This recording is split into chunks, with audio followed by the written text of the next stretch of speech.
ചെറിയ ഉള്ളി നമുക്കൊരിക്കലും വീട്ടിൽ നിന്ന് ഒഴിവാക്കാൻ പറ്റാത്തൊരു സംഭവമാണ്. ധാരാളം പോഷക ഗുണങ്ങളുള്ളൊരു സംഭവം കൂടിയാണ് ചെറിയ ഉള്ളി. അപ്പോൾ ഞാൻ ഇന്നലെ എനിക്ക് ചെറിയ ഉള്ളി ഇല്ലായിരുന്നു.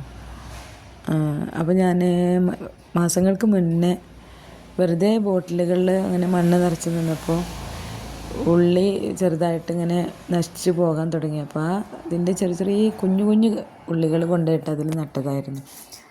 എന്തായാലും ഉള്ളി ഇല്ലല്ലോ, ഒന്ന് പോയി നോക്കാമെന്ന് വിചാരിച്ചു. ചെന്ന് നോക്കുമ്പോൾ ആകെ പുല്ല് മൂടി കിടക്കുകയാണ്. ഒരു പ്രതീക്ഷയില്ലായിരുന്നു. വെറുതെ ആ പുല്ലൊന്ന് മാറ്റി നോക്കുമ്പോഴാണ് ഇത്രയധികം ഉള്ളി കിട്ടിയത് കേട്ടോ.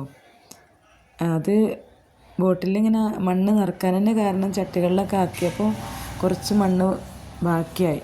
അപ്പോൾ എന്തെങ്കിലുമൊക്കെ അതിൽ വേര് പിടിപ്പിക്കാൻ വെക്കാമല്ലോ എന്ന് വിചാരിച്ചിട്ട് ചെയ്തതായിരുന്നു. അതിൻ്റെ ഇടയിലാണ് ഉള്ളി കേട് വന്നത്.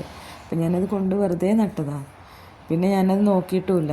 ഇങ്ങനെ പുല്ല് മൂടാനൊക്കെ കാരണം അതാണ്. ഞാനൊന്ന് ശ്രദ്ധിച്ചിട്ടുണ്ടെങ്കിൽ നന്നായിട്ട് എനിക്ക് ഇതിലധികം കിട്ടിയിരുന്നു. പക്ഷേ ഇതന്നെ എനിക്ക് ഒരുപാട് ഉള്ളി കിട്ടിയിട്ടുണ്ട്. ഒരു 1/2 കിലോൻ്റെ അടുത്തൊക്കെ ഉണ്ട്. അപ്പോൾ നമ്മൾ നിസ്സാരമായിട്ടൊന്നിനും കാണരുത്. തമാശയിലാണെങ്കിലും നമ്മൾ പച്ചക്കറികളും ഇങ്ങനത്തെ സംഭവങ്ങളൊക്കെ ഒന്ന് നട്ട് നോക്കുക. നമ്മളുടെ ആവശ്യത്തിനെങ്കിലും കിട്ടും. നമുക്ക് വിഷരഹിതമായിട്ടുള്ളത് കഴിക്കും ചെയ്യാമല്ലോ.